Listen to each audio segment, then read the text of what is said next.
We just had a story on yesterday that sites where you can buy books, coloring books, have made a huge comeback. Coloring books for adults, because people who are so plugged in all day want to unplug and just have that therapy of coloring books for adults. Wow. Yes. Okay. I know. I didn't see that one coming. See, no. I don't need the lines. As we all know, I'm a fantastic painter. Although some guidance every once in a while is nice, I suppose. Hannah Welko learning about that this morning. Oh, I'll tell you, Hannah, Adam never fails to point out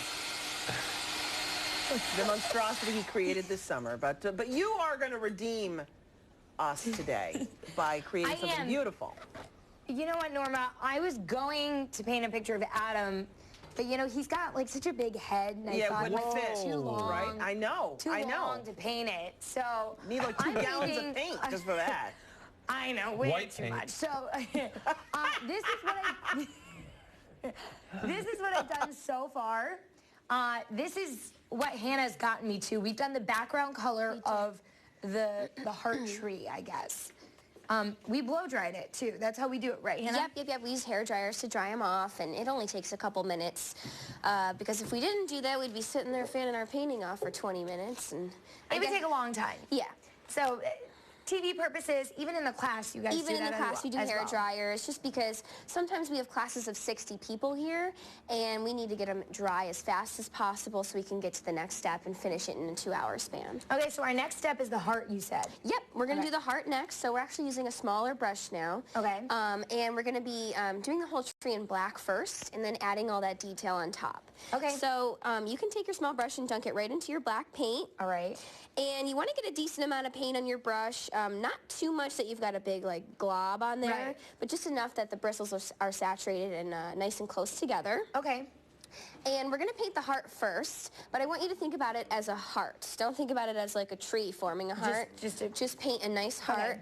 Okay. So I am just going to kind of find where I want it. I want it about there, and I'm just going to paint it, you know, just like grade school when you're like putting your crush's name in the middle. Just go for it. Hey, that's pretty good. Looks like a heart to me. And then do you keep getting more black in order to make it thicker? Yeah. Okay. So if you don't completely fill it in all the way, what I suggest is that you go right over the same line you already did with some more paint. And you can make it as thick as you want, but it's honestly pretty thin. Just kind of want to saturate it and fill it in. Okay. I feel like I have a shaky hand. That's okay. That isn't good. I get nervous. Like, this makes me really nervous. Don't be nervous. Oh my If your hand is shaking, it's going to look more like a real tree anyway, so technically it's going to look pretty cool. Okay. You know, you're so positive. I really like how you're making my flaws into actually good things. I think that that's kind of what art is all about. We paint over things constantly when we're painting, and we're always just trying to figure out like what looks good. And honestly, I feel like mistakes look cooler than when you're not making a mistake. So if you're kind of making mistakes or what you would consider a mistake, you're kind of putting your own personal touch into it anyway, and really making the painting your own. That's nice. Oh my gosh. I feel like I'm ruining this. You're killing it right now, Hannah. You're that looks so nice. Awesome. Look at that Just heart. a reminder, Hannah you have a BFA? Yes, in painting. In painting. And theater.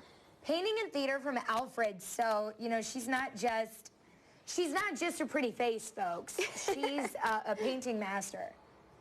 Okay. I'm trying. So now that we have the heart. I think that's good enough. I think that looks great. It's perfect. It's just the right size. You're good. So now we have the heart. We're going to make the trunk of our tree so we can connect the heart to something. Okay. So still with black paint, you can grab some more in your brush. All right. And you can get a little bit more this time. It's okay if you have a little bit of a glob on there. Okay. And now pressure is key. I always do, this is why my arm is all dirty because I was here last night, but I always do examples on my arm about pressing lightly with your brush. So if you're pressing lightly, you're going to get a nice thin line. And then if you're pressing harder, you're going to get a thicker line. A thicker, right. Yes. So you want to press lightly when you start, and then harder as you go down your tree.